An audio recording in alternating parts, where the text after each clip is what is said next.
Are you a CrossFit coach or maybe a box owner looking to learn more about nutrition? You want to help support the athletes that come to your box. Maybe you have some one-on-one clients.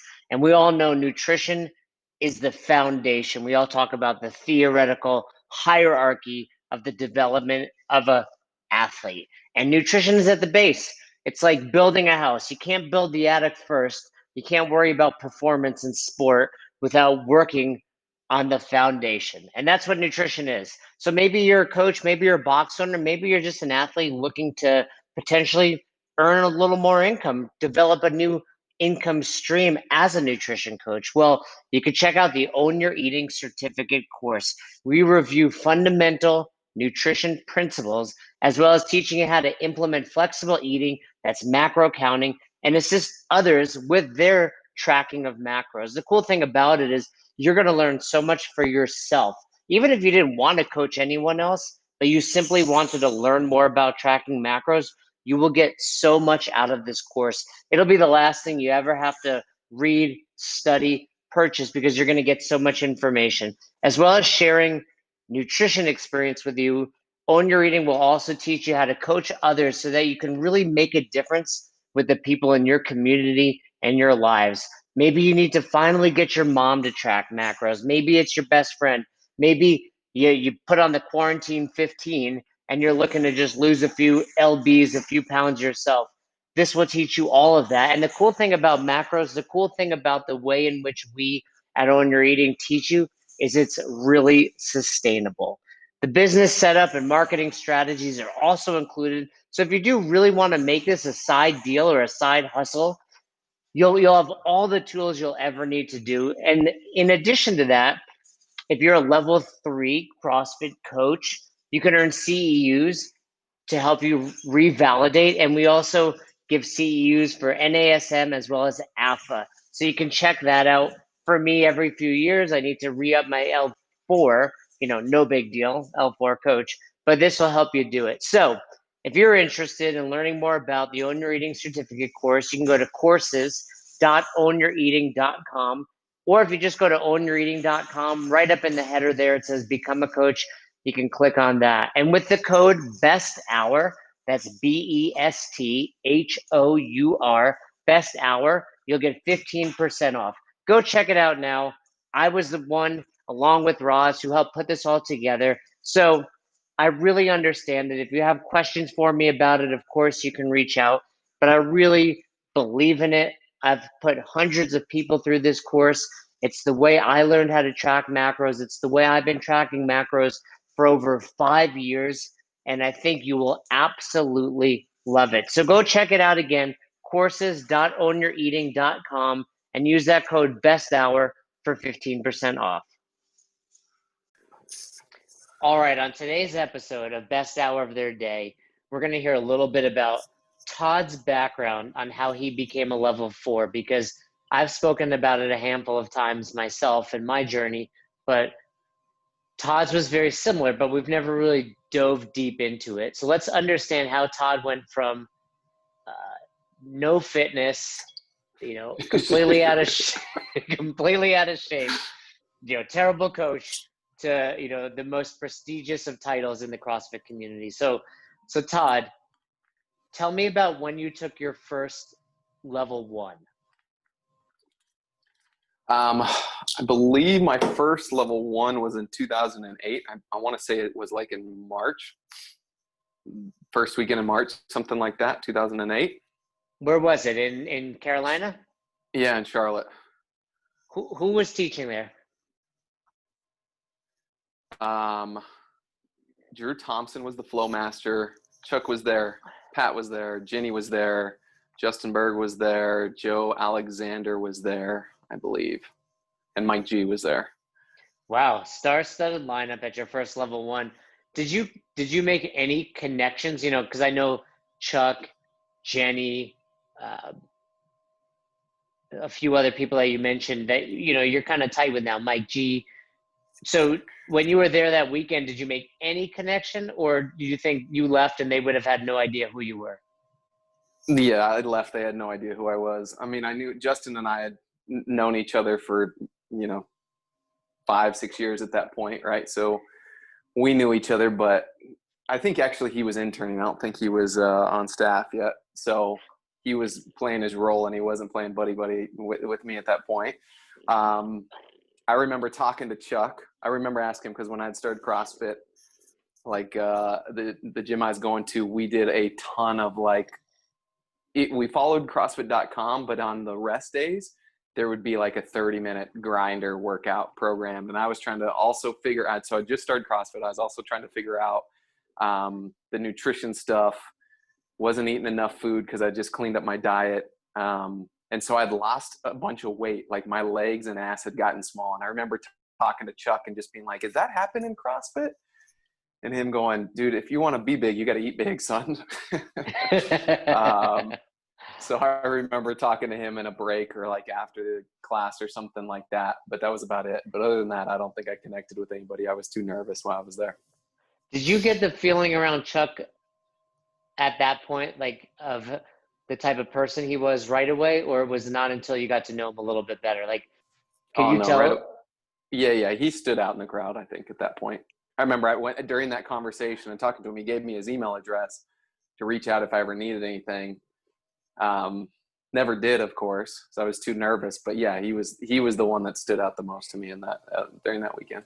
Yeah, isn't it crazy that that's just who Chuck is? Nothing he puts out there is fake or bravado. It's all just like everything he tells you to do as a coach, as a person, he's already doing. He's been doing it probably his whole life. So you finish your level 1. This is before the test. So you just kind of leave. Yep. You get your certificate. What was the impetus between that and you going back and taking your level 2, and how long was the gap between them? It was like in July, I think, is when I went and took my level 2. So it was a quick turnaround. I was one of the first level 2s in 08 in February. You must have been one of the last, because that did not last very long. Right. Yeah, it was July or August, I want to say. So we're talking 4 to 6 months after your level 1. Yep. What was the reason you decided to do that? One, I wanted to, I think, test myself. 2, I was still at that point where like any CrossFit seminar that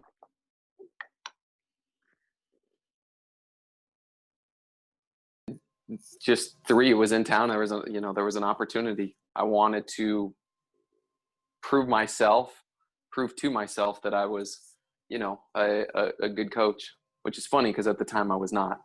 You definitely were not. I mean, I would argue that anyone that took the old level 2 back then that's currently still coaching would look back and think they were a terrible coach. Oh yeah. I mean, I was horrible. So were you coaching though in that gap there? Yeah, of course. I don't think I would have had a chance to pass it otherwise. And so I started coaching. So I got my level 1 in March. Started coaching probably either the end of March, beginning of April, something like that.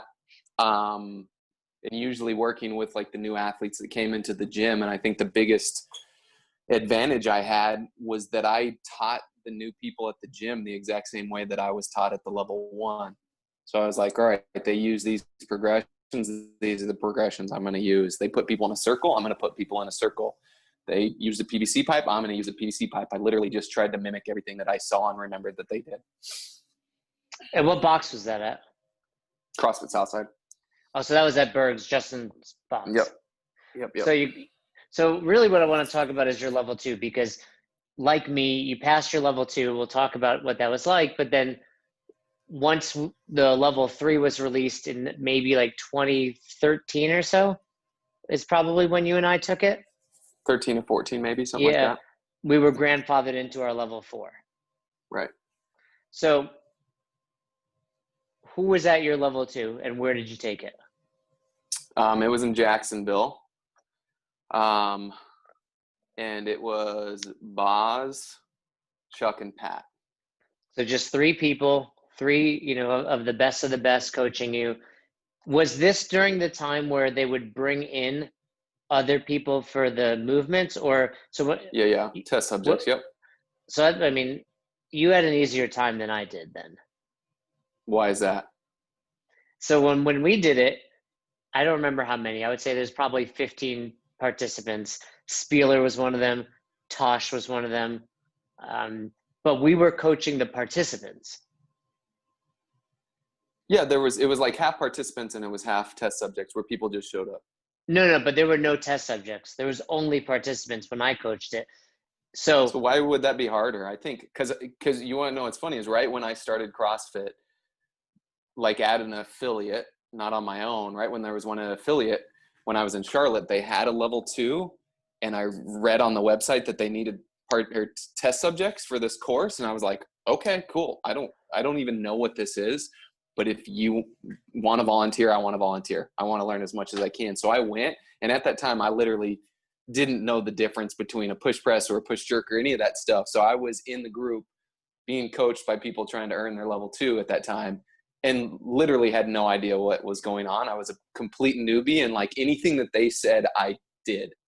Right. So that's exactly why it was an advantage, because I was coaching the people trying to earn their level 2. So they already knew everything. They were already moving better.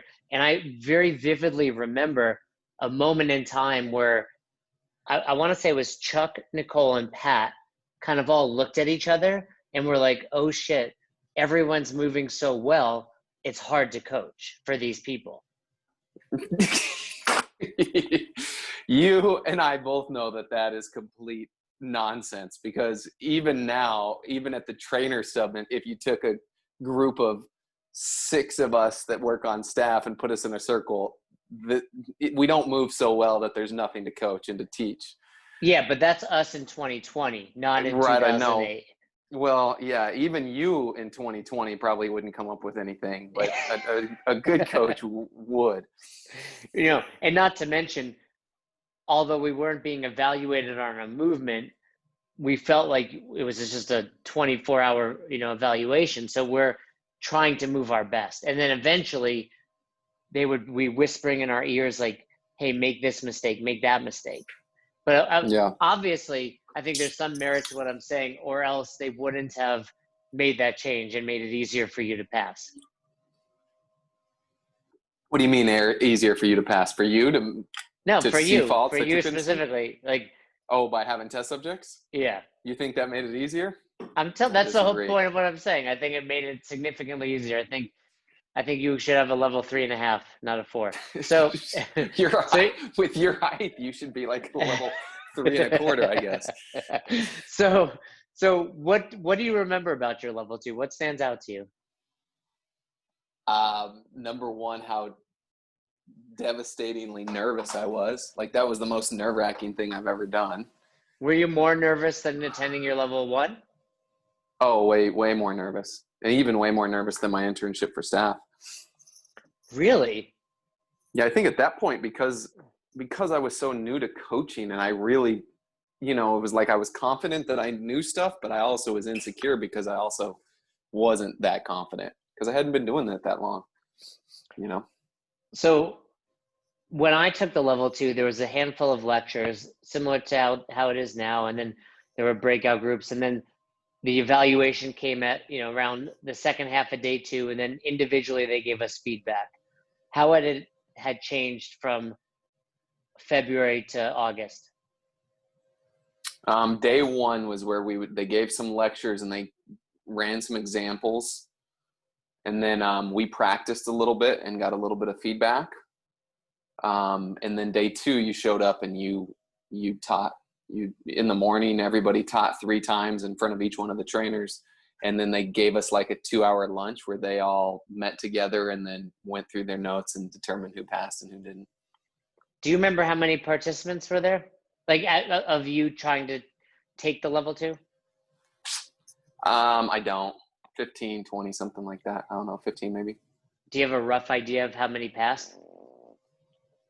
Yeah, I think it was me, Chris Russell, Russell Berger, Megan Russell, Chris's wife, and then a girl, Jen, I think that's in Savannah, Georgia. I think there was 5 of us that passed.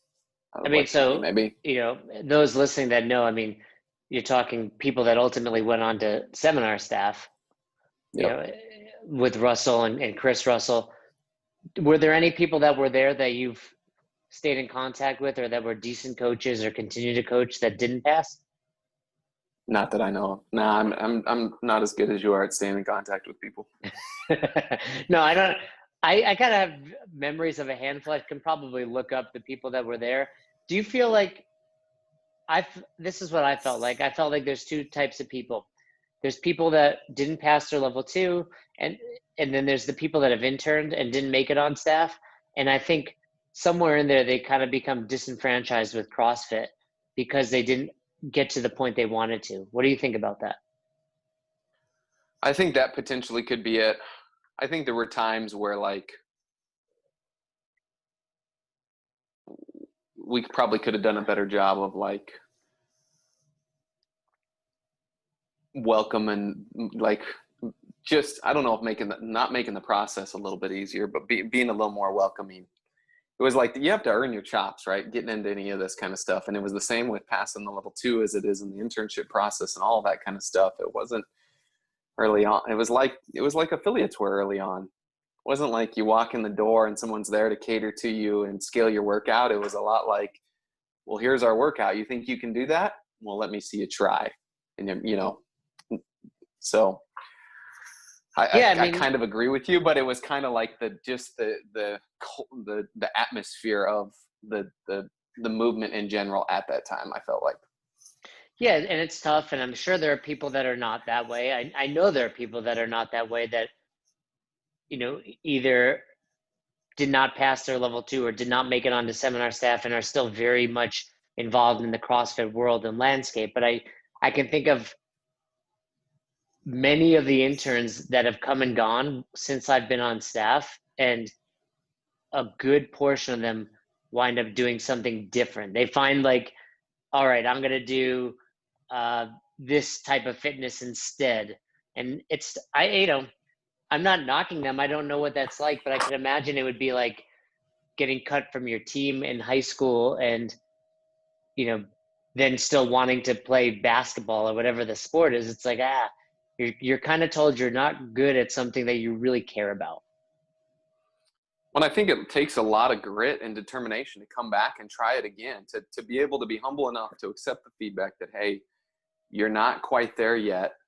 If this is something you want to do, you need to go home and do some work and then come back and try it again. And a lot of times it's pretty deflating to be told you're not there if you think you're there, and then you go back and you don't want to put in the work, or you decide that maybe a different option's where you want to go. I mean, how many times did you try the internship before you made it through? 3? Would it take you 3 times? Are you joking?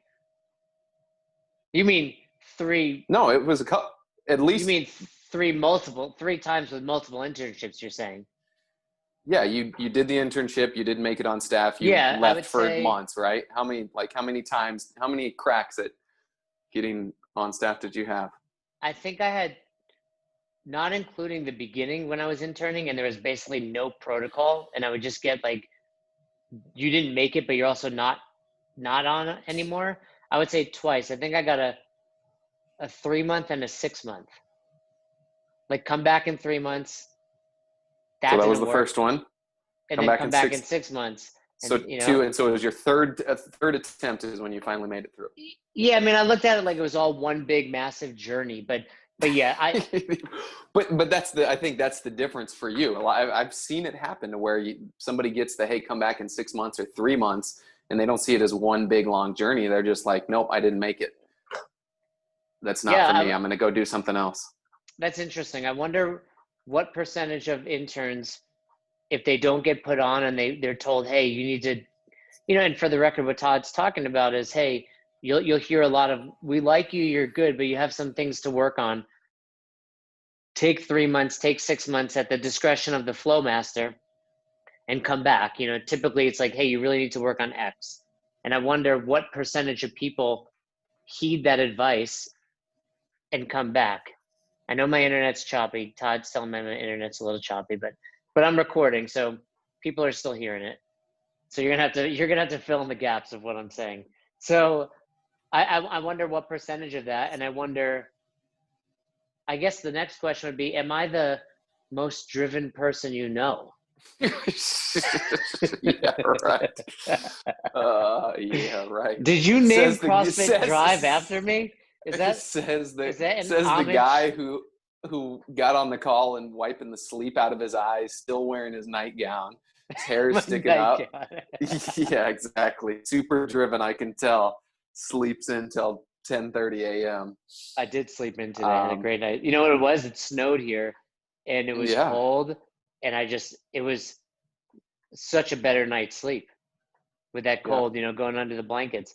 But no, it's interesting. And I wonder how many people listening would do that. There was something about it when I was doing it that it was never, I guess it's like anything. If you really want it, you're just like, okay, this is an obstacle. Now I need to figure out how to get past it. But I know plenty of people that were given that. And my advice to them is always, the alternative is don't come back. So if you're told, come back in 3 months, come back in 6 months, that's a good sign compared to, obviously it's not you're hired, but it's better than the alternative of we don't want you. Are you, Right. are you, are you hearing me? Yep. This is where you respond with your thoughts. Okay. You're Yeah, getting, man, not really. You're getting cut okay. off pretty good. But anyways, you're right. Like, it's better than the alternative of told that you don't have what it takes, and good luck doing whatever you're going to do, right? Who told you passed your level 2? It was Pat that gave me my feedback, which was interesting, and I still remember this. It was like he went through, so they grade you on the 6 criteria, right, that we cover in the level 2 now, and that we've talked about on this podcast at different times. But he goes through, and my teaching was pretty good. My scene, there was a couple things I missed, which is funny because some of the people I knew that, like Justin jumped in as a participant and he planted some faults, and I knew he moved well, so I think I ignored him, but he was intentionally doing stuff that I missed, which I was like, you jerk.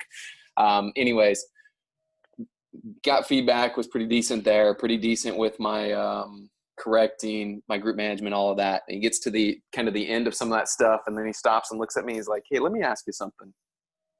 He's like, do you actually like coaching?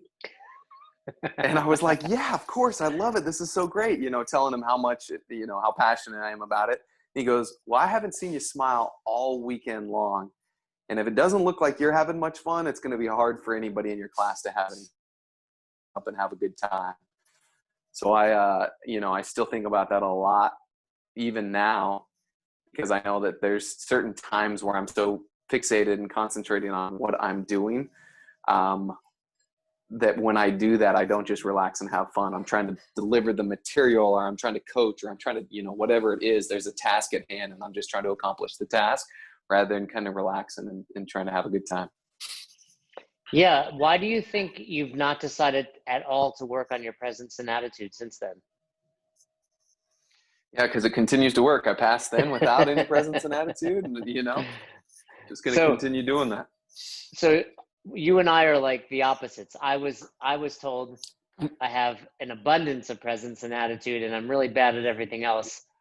And you were good at everything else, but you have no presence and attitude. Yeah, that's interesting, right? I had one thing to work on. You had 5 things to work on, and you haven't improved any of them. I just keep working on my That's presence and attitude. That's the thing, is like, if anybody wants to take a lesson at home, from this call, is just keep showing up. They tell you 6 months, they tell you 3 months, just keep showing up. You don't even have to necessarily get better at coaching or seeing or correcting. You just are likable enough or annoying enough, and they don't want you to keep bothering them. Likable or annoying? I wonder which one was for me. What out of the 6, since you're level 2, which one do you think has improved the most? My seeing and correcting, I would say. Yeah, I mean, I would say that's probably true for 90% of the people that pass their level 2, but especially if you made it on staff, you probably have presence and attitude. What's that? You can't hear me at all? Talk to me. I can hear you. Are you there? Yeah, I'm here. You were completely muted. Well, I'm not touching it. What were you saying? I think maybe it's the Drive Fitness internet, because my internet is fine here. So yeah. I was saying most people that have passed their level 2, and then ultimately those that went on to seminar staff, would say the same as you, that seeing and correcting is where they've improved the most. You know, if you made it onto seminar staff, your presence and attitude is probably okay. Your demonstration's okay, your group management's okay, but you can always continue to see and correct better. Yeah, and obviously with that, like the nuances of your teaching continue to improve and get better along the way too. Obviously, I know I'm a significantly better teacher as well. Okay, so you passed your level 2. Let's go on to this. In order to earn your level 4, you had to pass your level 3 test. What do you remember about getting ready for your level 3? Say that again? What do you remember about getting ready for your level 3?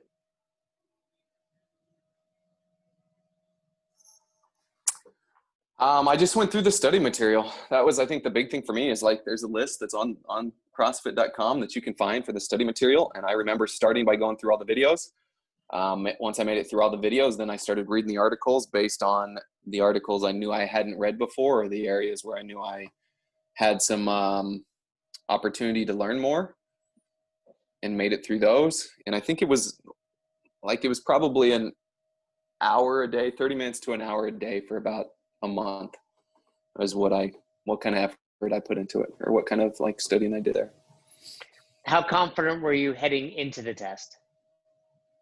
I was pretty confident. I mean, I'm always been a pretty good test taker. So that, I think there's a ton of that. I mean, a lot of times I think the thing that gets people just either they haven't sat for a test in a long time, or maybe they feel some test anxiety or something like that. And that approach will make the test significantly harder than it would be than to go in with a little bit of confidence of like, hey, I'm going to read the question. I'm going to, read the answers completely. I'm going to think about it critically, and then I'm going to select the best answer.